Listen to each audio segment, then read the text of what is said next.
Looks like we're ready to go. So we will get started. Just as a reminder for those of the scoring judges, please look to the two buttons on the lower left of your screen and turn off audio and video. It looks like we're good right now, but that should remain off until the trial ends. This will mean that the only people you will see on the screen right now will be the advocates and me. And so back to where we were. Mr. Beekman, I think you were about to make appearances. Yes, Your Honor. Good morning again. My name is Matt Bestman. I'm joined by my co-counsel Clay Owens, who's off camera right now, and together we represent the United States. Thank you. And Your Honor, we have a few pretrial matters to attend to before we go to opening statements, if that's all right with the court. Sure, let's have Mr. Peel make his appearance just for the record. Hello, Your Honor. My name is Dan Peel. I'm assisted here today by Mr. James Orr. Good morning. Good morning. And together we represent the defendant, Ms. Kara Bassett, in today's case. All right, thank you. Back to the government. You said you had pretrial matters? We do, Your Honor. First, the government moves to invoke Rule 615, constructively sequestering all witnesses, save for the defendant and our party representative, Special Agent Johnson. All right, defendant, any objection?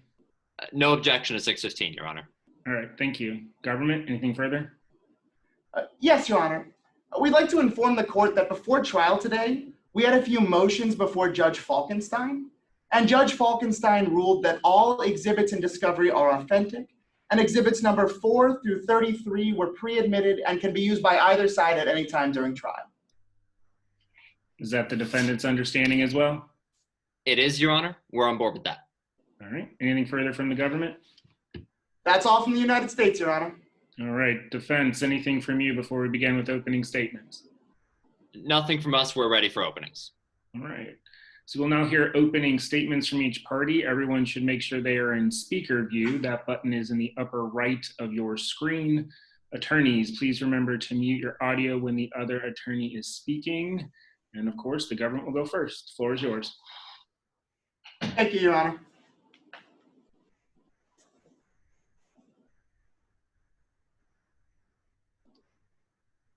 May it please the court.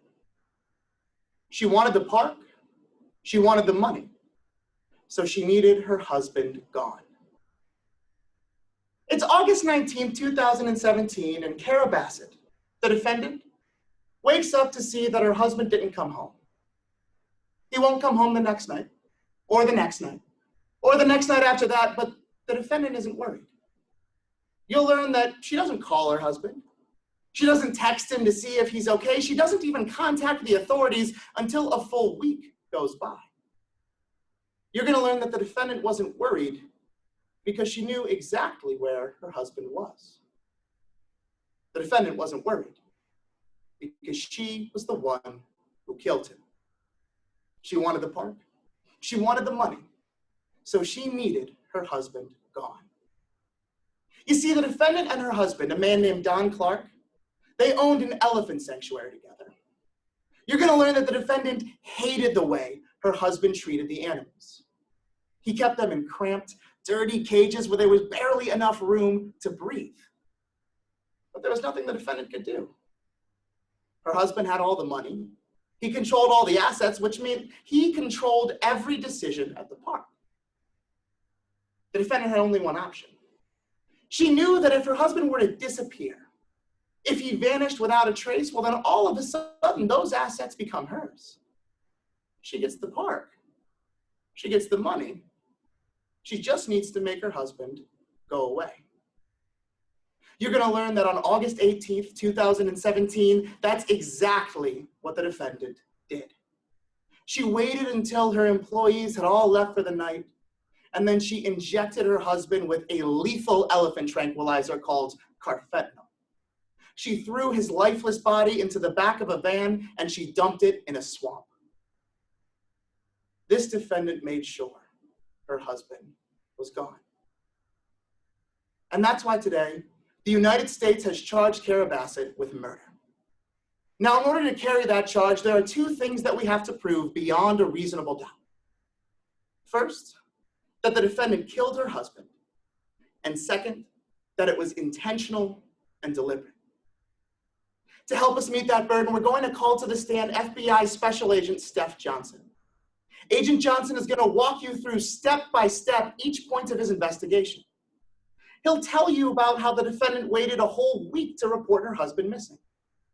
He'll tell you that a syringe of that elephant tranquilizer was missing from the defendant's storeroom.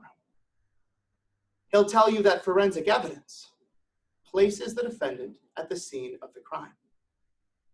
Agent Johnson is also going to tell you that just 2 months after the defendant's husband disappeared, she transformed the park into the sanctuary that she always wanted. And members of the jury, that's what I want you to remember as you listen to the testimony you hear today. The defendant got everything that she wanted. She got that park she wanted. She got that money she wanted. And all of it is because she made sure her husband was gone. That's why at the end of today's trial, I'm going to come right back up here. And I'm going to ask you to find the defendant guilty. Thank you. Thank you. Mr. Peel, the floor is yours. Just a moment to set up, Your Honor.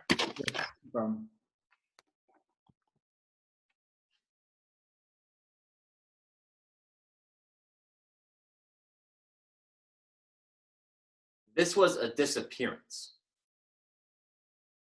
not a death. Members of the jury, Mr. Bestman just told you this is a case about Miss Bassett wanting the park and wanting the money.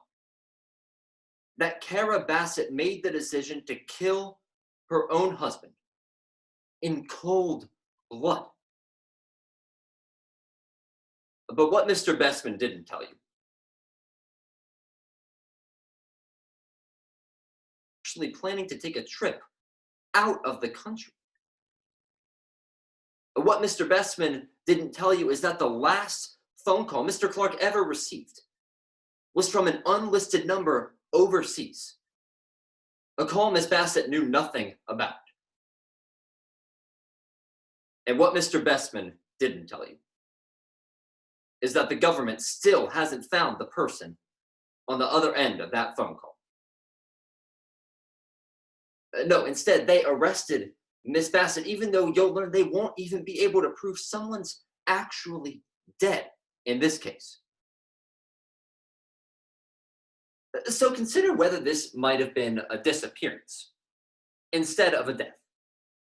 That Mr. Clark and Miss Bassett's marriage was breaking up, but that it was him who decided to end it, not her. That Mr. Clark had money in off-the-books accounts that Miss Bassett knew nothing about. And that Mr. Clark made it look like he was dead on purpose. In August 3 years ago, he made it look like Miss Bassett was the one who had done it. And the burden to prove otherwise, to disprove that Don Clark is still alive today, rests on the prosecution alone. And they have to prove to you beyond a reasonable doubt that Don Clark is actually dead today, and that Miss Bassett killed him on purpose. They won't be able to do that.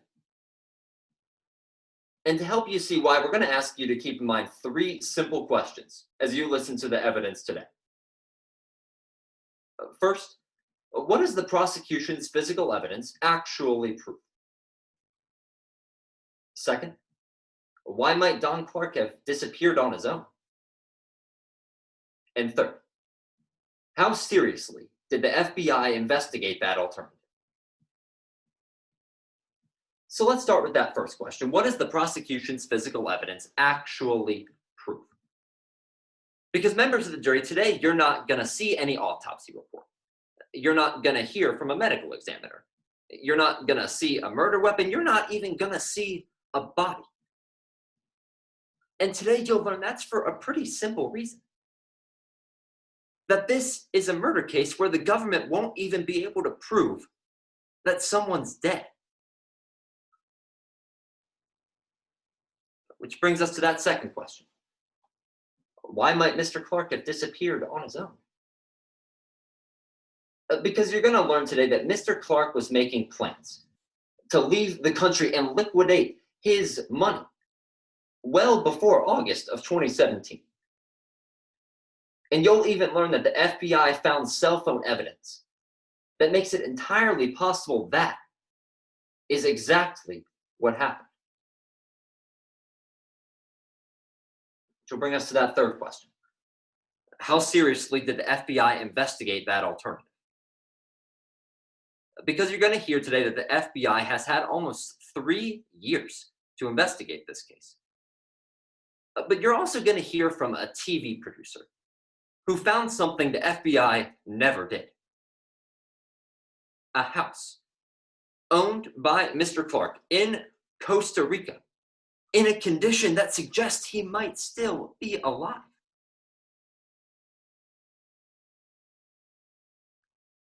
Members of the jury, no one is going to tell you today that Don Clark didn't disappear 3 years ago.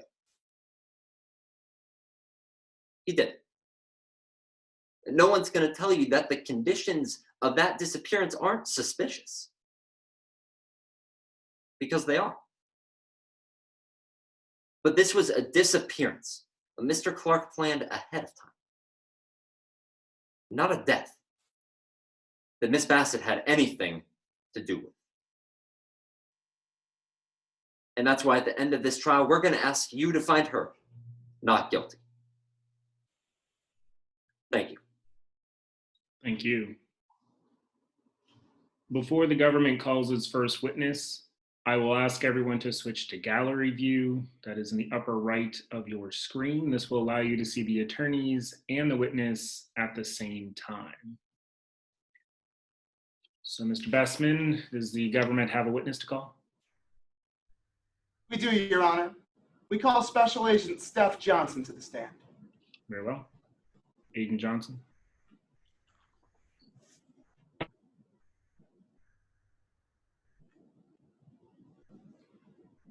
Could you please introduce yourself to the members of the jury? Hello, everyone. I'm Agent Steph Johnson with the FBI. Where do you work with the FBI, Agent Johnson? I work at the FBI's office in Jacksonville, Florida, where I'm a senior special agent. I work in the Criminal Investigations Division specifically. How long have you been a criminal investigator for the FBI? I've worked with the Bureau for 18 years now. Started as a special agent trainee before moving on to become a special agent and eventually what I am today, a senior special agent. So how are you involved in this case? I was the lead investigator into the disappearance of Mr. Don Clark back in 2017. I eventually made an arrest in connection with that disappearance. We arrested Cara Bassett on suspicion of murdering her husband. I want to try to paint a picture for the members of the jury. Tell us about those people, Don Clark and Cara Bassett. Mr. Clark and Miss Bassett were husband and wife, actually. They co-owned an animal sanctuary just outside of Tallahassee, Florida, that specifically housed elephants. Did you ever speak with the defendant about how that business relationship was? Yes, during my several interviews with the defendant, she told me about some disagreements that her and her husband had about how to run the park. She believed that the park should be more like a sanctuary, whereas her husband treated it more like a zoo, a business. So if the two disagreed, who had the final say? Her husband owned all the assets in his name, and so he was the one who had the final say in how the park was operating. Did the defendant tell you how that made her feel? She did. I specifically remember during one of our interviews, she said it made her furious. Who controls all those assets now? Since Mr. Clark's disappearance, those assets have belonged to the defendant. Mr. Owens, can we get exhibits 8 and 23 on the board? Agent Johnson, could you tell us what that first picture is, exhibit 8? Yes, sir. The picture on the left is actually a picture I took on the day that I arrived at the scene. That's what the animal park looked like back in 2017. And what about that second picture, Exhibit 23? That's a much more recent picture of the animal park after the defendant took over. That's what it looks like today. Now, you said that you were investigating the disappearance of Don Clark. We were. When did you first become involved with this case? On August 25th, 2017. That morning, the defendant had called her local police department in Tallahassee, and shortly thereafter, that local police department brought us in to form a joint task force into the disappearance of Don Clark.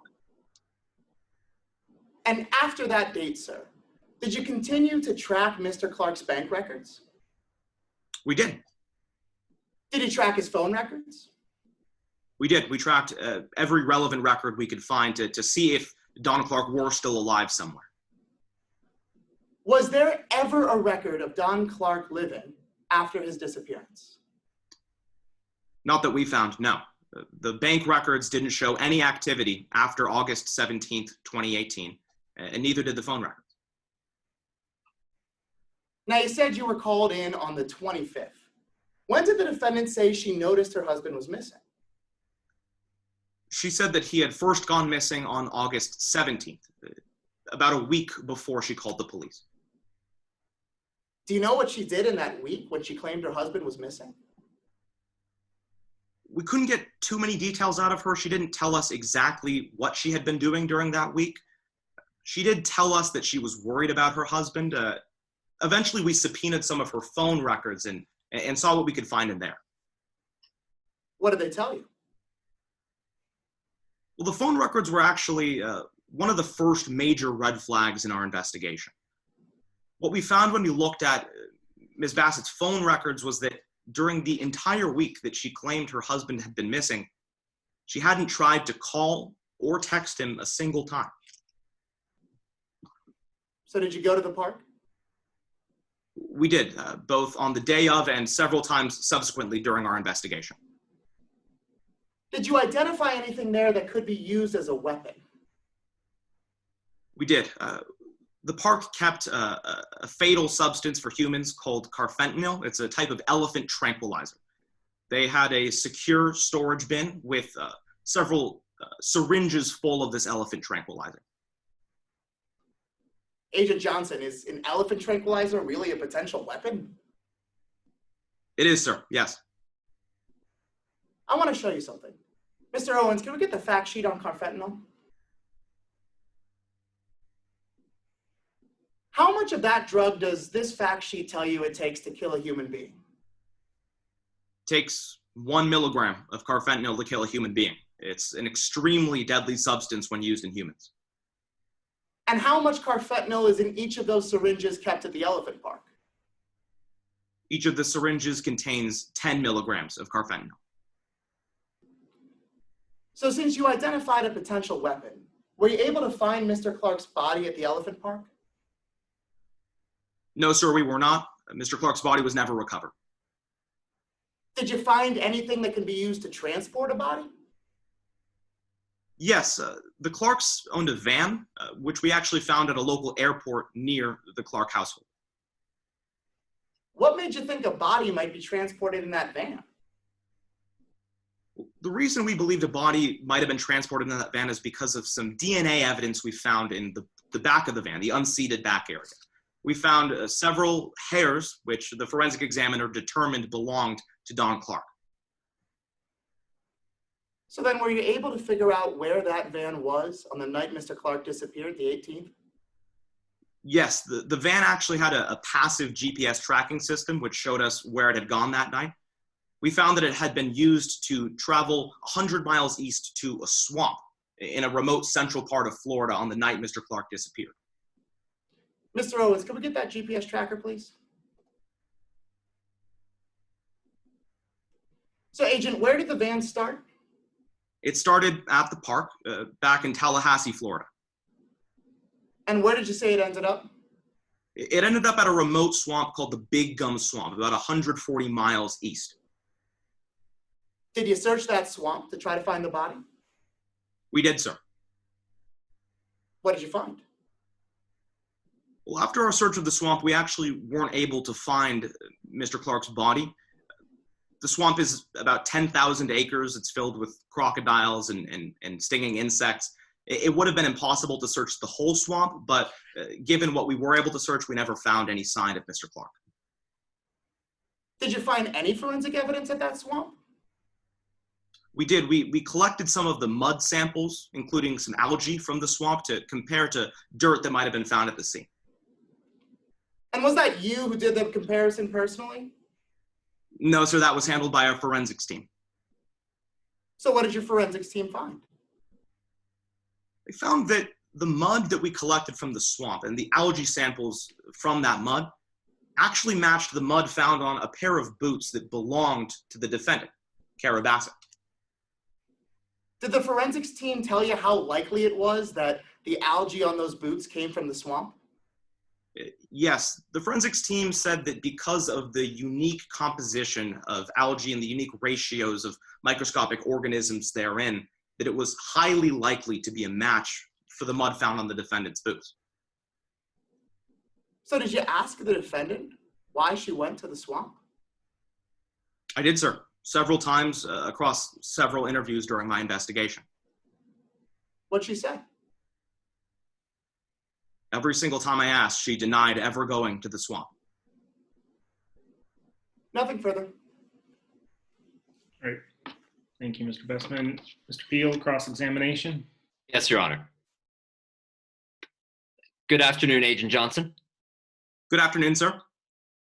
Now, Agent, your theory is that this murder happened on August 18th of 2017, right?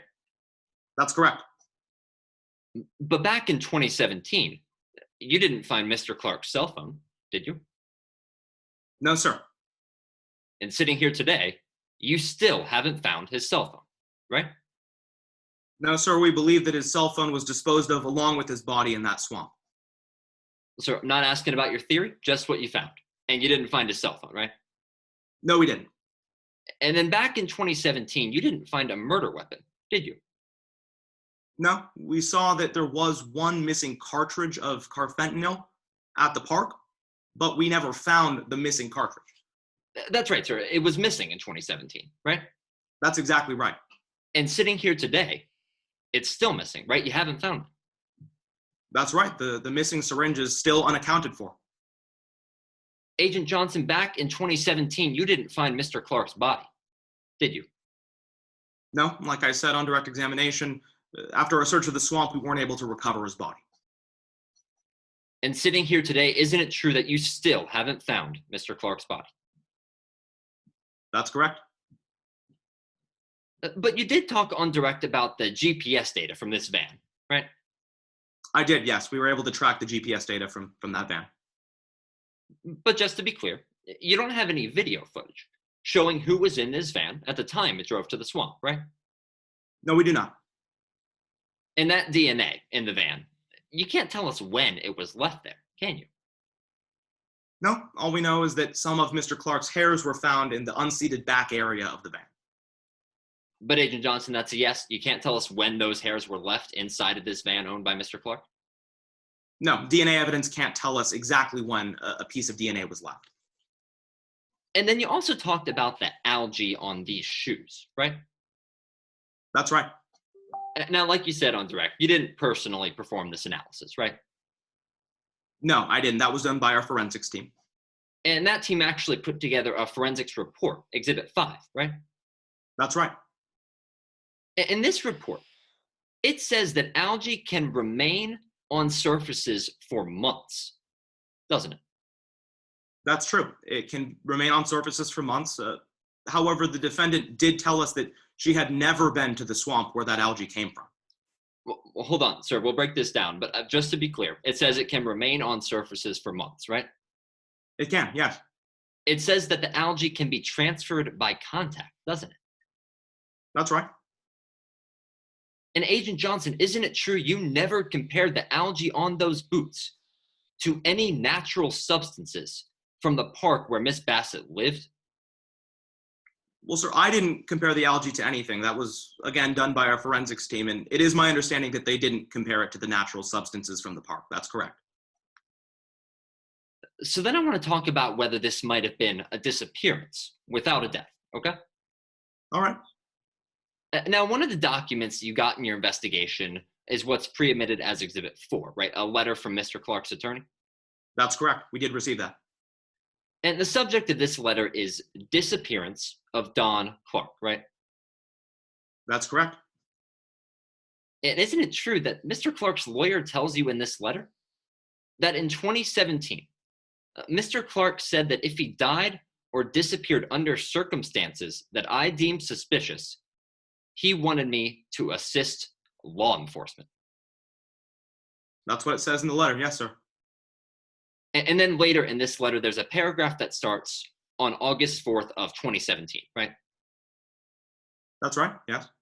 This is 2 weeks before Mr. Clark went missing, right? Yes. And this letter says that Mr. Clark is looking at some properties in Costa Rica, doesn't it? Yes. This letter talks about how he was looking at properties in Costa Rica, but I believe that his lawyer notes that. Hold on, sir. This letter says that he was looking at properties in Costa Rica, right? Yes, and also he did already own properties in Costa Rica. And Agent Johnson, this letter says Mr. Clark planned to pay with cash and money that was off the books. True? That's correct. And then those phone records you talked about, Exhibit 21. Those are Mr. Clark's phone records, right? Yes, sir, they are. And these records actually also reference Costa Rica, don't they? Yes, I believe he had a couple of calls and texts with an unlisted number in San Jose, Costa Rica. Specifically, on the day he disappeared, isn't it true that at 6 p.m. he made a call to an unlisted number in Costa Rica? Yes, that's correct. It's my understanding that Mr. Clark had some business dealings in Costa Rica. And that call lasted 52 minutes, didn't it? That's correct. Agent Johnson, that was the last outgoing call in these phone records, wasn't it? It was the last outgoing call before his disappearance. Thank you, Agent. Nothing further. Any redirect from the government? Yes, Your Honor. Agent Johnson, Mr. Peel asked you about that missing syringe. Were you able to see in the logbook who checked out the last syringe of elephant tranquilizer? Yes, the last person who checked out the syringe was the defendant. How do you know she wrote those initials? She told me. During our interview, she admitted that that was her handwriting. Thank you, Agent. No further questions. Any cross-examination based on that?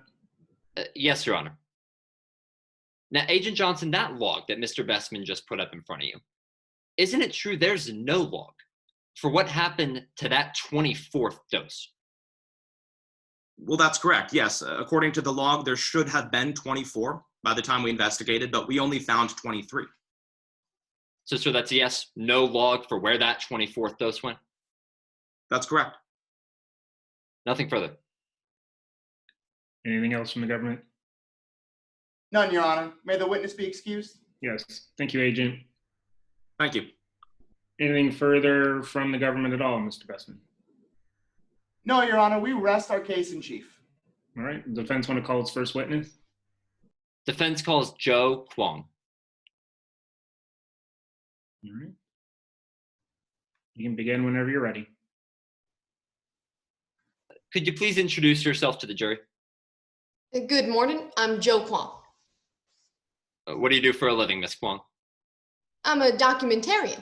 You might have seen my latest piece, Men. Can't live with them? And Miss Kwong, how did you get into that line of work? Well, I used to be an actress, but people kept telling me my skills were better for the other side of the camera. Now I do documentaries. And ma'am, how are you involved in this case? Well, that's because of my latest docu-series, The Elephant Queen, starring Kara. Miss Kwong, I'm showing you what's been pre-admitted as Exhibit 6. Do you recognize this man? Yes, sir, that's Don. And then I'm showing you what's been pre-admitted as Exhibit 7. Do you recognize this woman? Yeah, that's Kara. Ms. Kwong, what specifically was the documentary you were hired to film at the park owned by these two people? Well, I was hired to film Kara. Kara with the elephants, Kara with her outfits. I was there 5 days a week for a couple years. And ma'am, how well would you say you got to know Mr. Clark and Miss Bassett while you were filming? About as well as you can get to know a person. I had over 2,000 hours of film. Well, could you tell us whether you ever saw the two of them arguing with one another? Oh, yes, sir, I did. A couple times. That was episode 2, Dawn versus Kara. When was the last time you saw an argument between them? The last time was July or August 2017, when I saw Kara throw a vase at his head. Well, ma'am, what happened in that argument? Well, she threw a vase at him. They were arguing about the animals, but it didn't hit him. They didn't hurt each other. It seemed to calm down after that. Ms. Kwong, after that, did you ever see the two of them argue again? No, sir, I didn't. Then I'd like to ask about the last time you saw Mr. Clark, okay? All right. When was that? That was August 18, 2017. What was he doing? It was about 6 o'clock near the end of the day for the park. That's when I saw Don look down at his phone and his face went white. He walked away. Ms. Kwong, I'm showing you what's been previously admitted as Exhibit 21. Could you tell us what's on this document at 6 p.m. on August 18th, 2017? Well, it says here that Don got a call for 52 minutes. Does it say who we got that call from? A number from Costa Rica. Ms. Kwong, did Mr. Clark ever tell you what this conversation was about? No, sir. Well, then, ma'am, I'm showing you what's been previously admitted as Exhibit 33. Are you familiar with this document? Yeah, this is Don's obituary. Do you see the reference in the second paragraph to him making frequent trips to his vacation home in Costa Rica? Yes, sir, that was true. Don would go down to Costa Rica pretty often.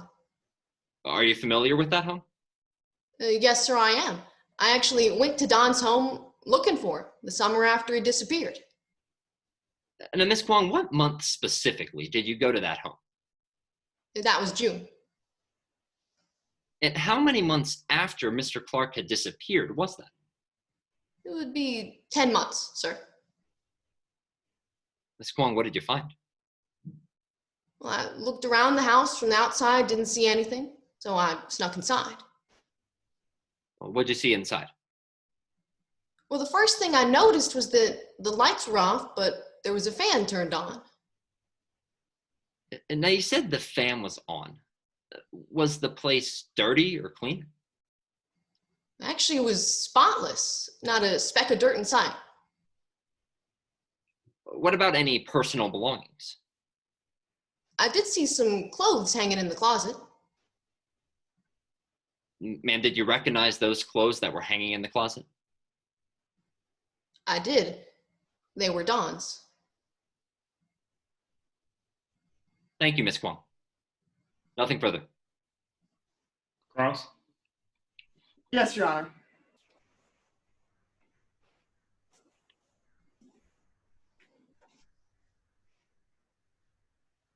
Good afternoon, Ms. Kwong. I have a couple more questions for you, all right?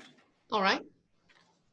Now, we can both agree that the defendant has been very generous to you.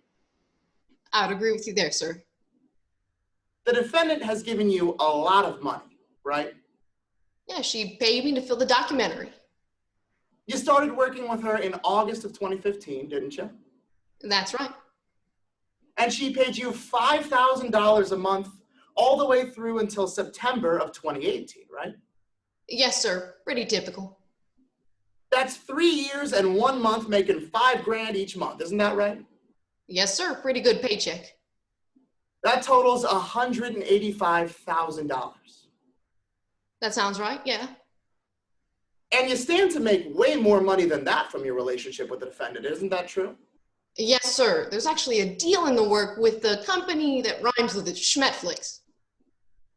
Right, and if this company that rhymes with Schmetflix takes the documentary, they're going to pay the defendant $10 million, right? Yes, sir. You want some of that $10 million. Well, that's right. According to my deal, I get 20% of the cut. That's right. If the defendant is able to make that deal with the streaming company, you'll get $2 million. Yes, sir. But I want to talk about some of the things that you saw when you were filming the defendant. Now, on direct examination, you told us about fights that you saw the defendant having with her husband, right? That's right. These fights, you'd say they got pretty violent, wouldn't you?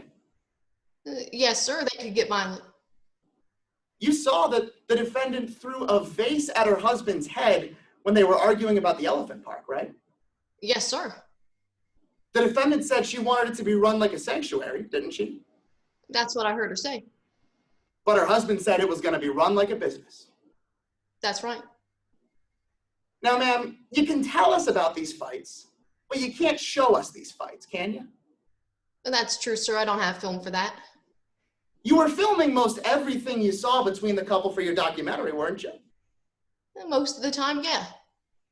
But the defendant specifically told you, do not film us when we're fighting about the park. That's right, sir. And the couple times you managed to get a little bit of it on film, the defendant said, you have to delete that. She did. And so you did. Yes, I did. Now, I want to talk a little bit more about that trip to Costa Rica. You said you took a trip to Costa Rica to try to see if Don Clark might be there, right? That's right, sir. When you went to Costa Rica, you went to the beach house that he used to own in Hermosa Beach, right? Yes, I did. You told us a fan was on. Yes, sir. He had left some of his clothes there. Yeah, there was some clothes in the closet. But you noticed a couple other things about that house too, right? A couple things, yeah. The lights were off. Yes, sir. You opened the fridge, right? I did. You saw it was completely empty. Yep, nothing inside. There were no toiletries in the bathroom. Nothing there. So you thought to yourself, all right, let me wait here and see if I can figure out if anybody's living here, right? Yes, sir, and I waited for about a week. That's right, you staked out the house for a week, seeing if anybody would come and go to give you more of a clue. That's right, and nobody did.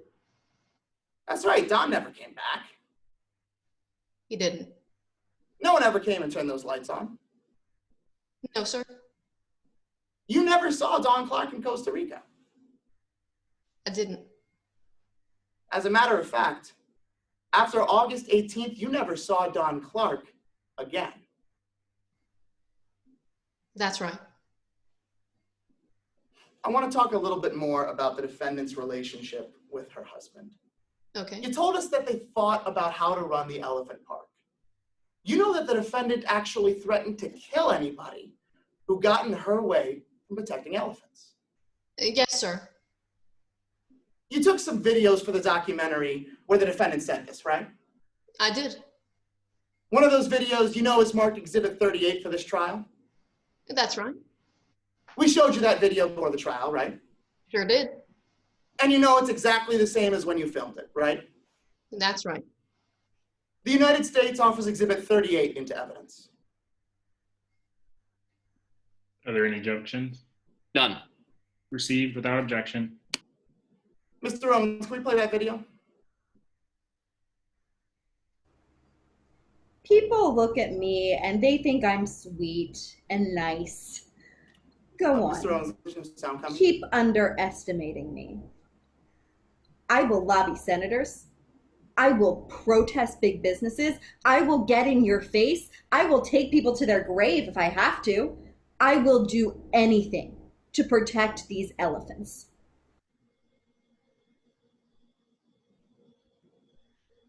Were you able to hear that, ma'am? Yes, I was. You'd agree with me that the defendant got pretty angry about protecting her elephants, right? Yes, sir, she did. And this anger, it was directed at one person in particular, wasn't it? Yes, sir, Dawn. That's right, she directed that at her husband. She did. Another video you filmed for your documentary, you know it's marked Exhibit 36 for today's trial, right? Yes, sir. You were shown this video before trial as well. I was. And it hasn't been changed or altered in any way since when you took it. I don't think so. The United States offers Exhibit 36 its evidence. Any objections to 36? No objection, Your Honor. So received. Mr. Owens, can you play 36? Oh, I'm steaming. This is a business, not a charity. As long as it's my money, we'll run it that way.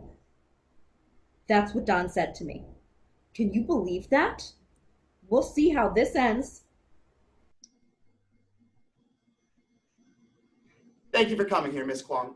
No further questions, Your Honor. Any redirect, Mr. Peel? No redirect. May Ms. Kwong step down? Yes, thanks, Ms. Kwong. You're excused.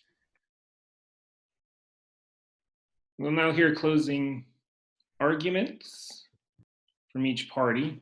Everyone should switch back to speaker view up in the upper right corner. Also, since both witnesses have completed their testimony, you can complete the witness portion of your ballot as you see fit. And for the government, Mr. Bestman, are you ready for your closing argument? Yes, Your Honor. Floor is yours.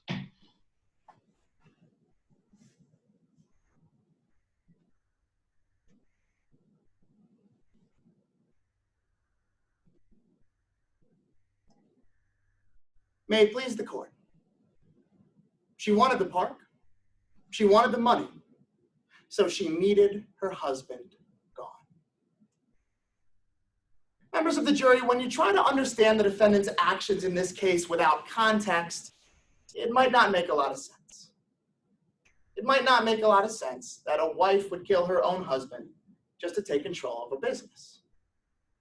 But if you want to really understand the tragedy that is Kara Bassett and Don Clark, you have to take a step back. You have to rewind back before the defendant put her husband's corpse into a swamp, back before she stuck him with a lethal drug, carfentanil, back before she hatched her plan.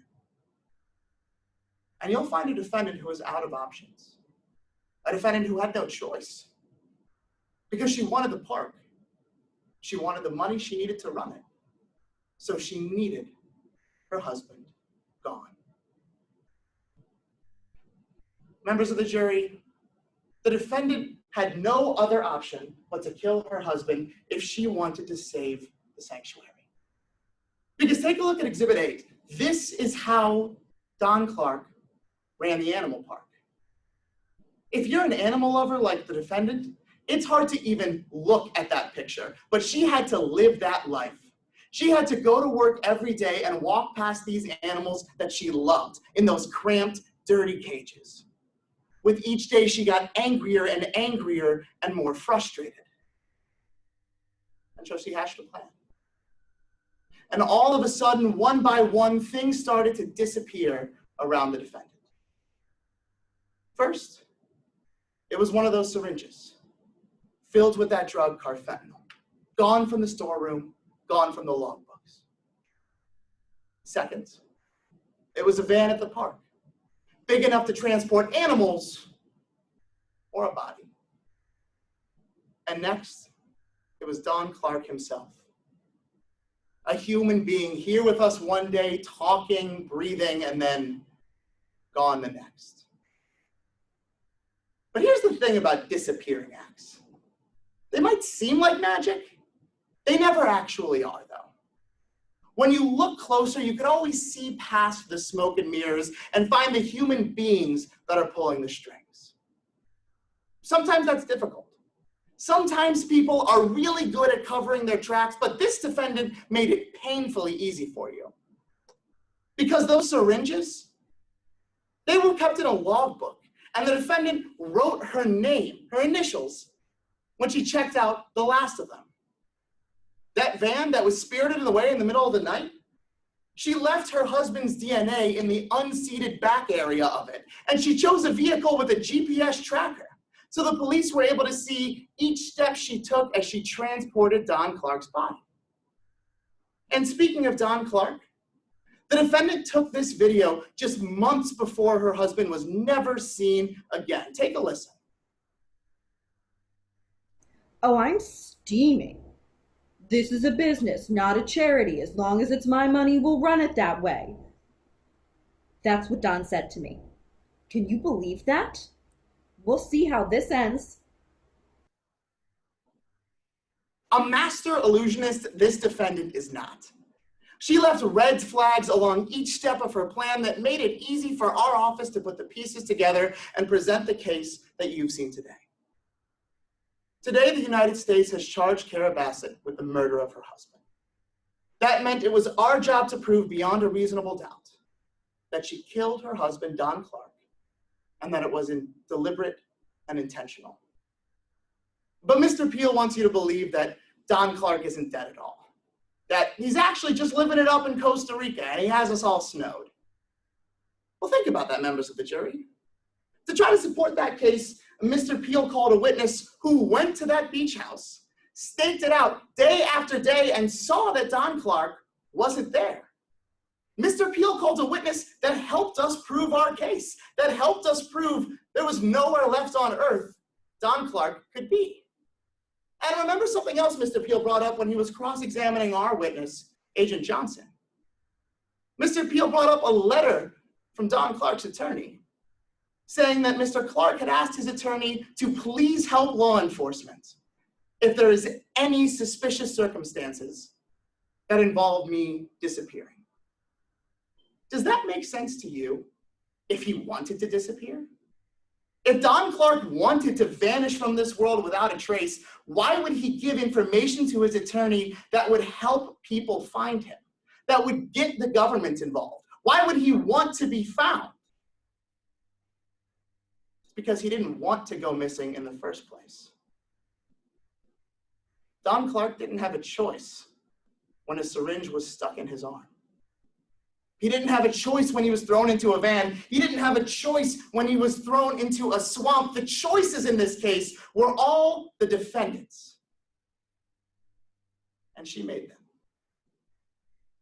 So when you go back to deliberate, you're going to have the opportunity to think about the defendant's choices and make an important one of your own. When the defendant tries to say that she was never at the swamp, you could say, no, I saw the forensics. It was a match. I know you were there. When the defendant tries to say, I never touched any syringe, you could say, no. I saw the log books. You signed your name and admitted it was your handwriting. And when Mr. Peel comes up here in a few moments and tries to say the defendant had nothing to do with this, she was caught completely off guard, you could say, no. She would have reached out to her husband. She would have tried to call him if she really disappeared. She would have wanted to find him. There's no innocent explanation for her not trying to call her husband once because the defendant isn't innocent at all. She's guilty. Find Kara Bassett guilty. Thank you. Thank you. Closing from the defendant. Yes, Your Honor.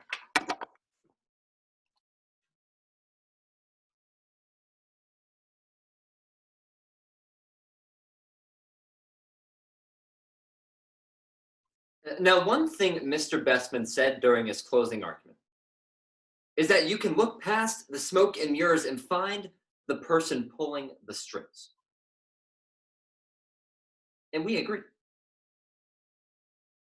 But the problem with that, members of the jury, is that you heard today the FBI didn't do that. That they got caught up in the smoke and mirrors and that they didn't find the person pulling the strings. That they never stopped to consider whether there was even a death at all.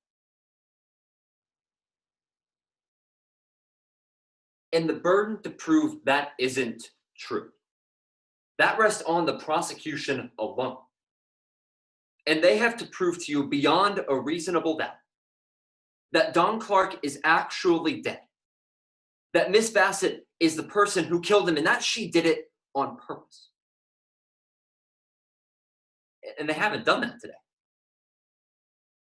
And the reason they haven't is because of the answers to those three questions that I asked you to keep in mind at the beginning of this trial. So let's start with that first one. What does the prosecution's physical evidence really prove? Because members of the jury today, you didn't see an autopsy. You didn't hear from a medical examiner. You didn't see a murder weapon. You didn't even see a body. No, instead the government brought you this forensics report. And sure, it says FBI at the top, but members of the jury, let's be honest. This forensics report is actually pretty underwhelming. First, it comes to the conclusion that Mr. Clark's DNA is in the van that he owns. Then it comes to the conclusion that Mrs. Clark's fingerprints are in the van that her park uses to take care of the elephants. And then it comes to the obviously damning conclusion that there is dirt on the shoes of someone who works at an elephant park. And members of the jury, it'd be one thing if the government had taken that sample and compared it to ones from the park and ruled that out as a possibility. But it's clear as day when you look at that forensics report. They didn't even bother to do that, and that is reasonable doubt. Which brings us to our second question. Why might Mr. Clark have gone missing on his own? Now, a minute ago, Mr. Bestman asked you a question. Why would Mr. Clark have wanted his attorney to give everything to the FBI if he was going to go missing? But the real question here is why, after 10 years of being someone's attorney, does Mr. Clark all of a sudden, out of nowhere, say, hey, if I disappear mysteriously, I want you to help the police? No explanation of why. And then that letter also says that 2 weeks before Mr. Clark disappeared, he told his lawyer he was taking a trip to Costa Rica with off-the-books money that his wife didn't know about. You heard about the call he made the day he disappeared. A 52-minute-long phone call to an unlisted number in Costa Rica. And members of the jury, is it really so hard to believe that on his way out of town, Mr. Clark might have stopped at that swamp to get rid of some things if he didn't want to be followed? Because the prosecution doesn't get to have it both ways here. Mr. Bestman can't tell you that swamp, it's a perfect place to hide a body. There's too much there for the FBI to ever search. We can't find it. But then in the same breath say that it's not reasonable at all that Mr. Clark would go there to get rid of some things. His phone, his wallet, his keys, a syringe full of elephant tranquilizer maybe? Which brings us to that third question. How seriously did the FBI investigate that alternative? Because the FBI had 3 years to investigate this case. But you heard today from Joe Wong, a TV producer who doesn't work for the FBI.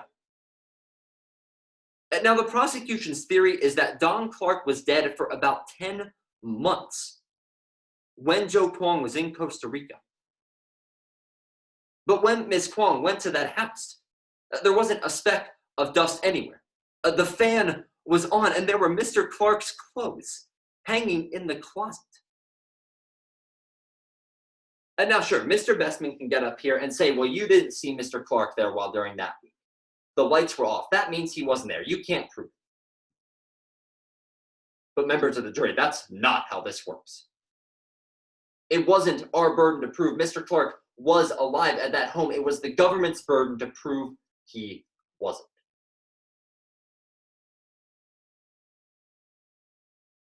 Now, when today's case is over, I'm going to get in my car and go home.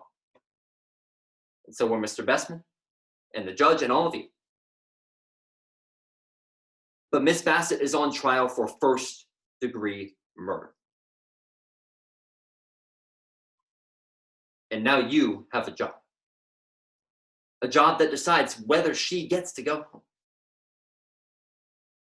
It's your job to tell the FBI that their job was to look at the evidence and follow the facts. Not take a disappearance and try to turn it into a death. That's why we ask you to find Miss Bassett not guilty. Thank you. Thank you, counsel. Rebuttal from the government. Yes, Your Honor, thank you.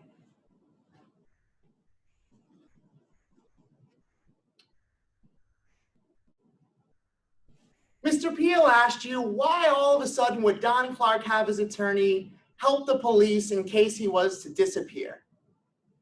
Maybe it's because his wife just threw a vase at his head and threatened to kill him.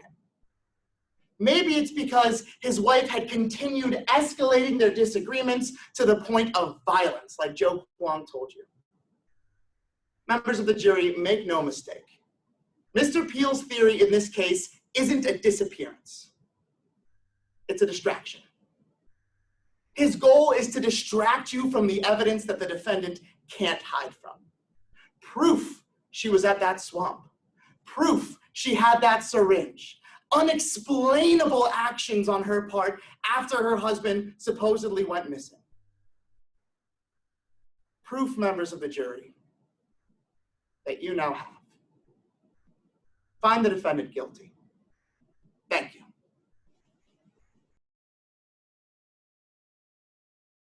All right, thank you. Judges, you should please complete your ballots and click submit on the online form. I'll ask everyone to stay on until everything has been submitted, and then we will do brief comments.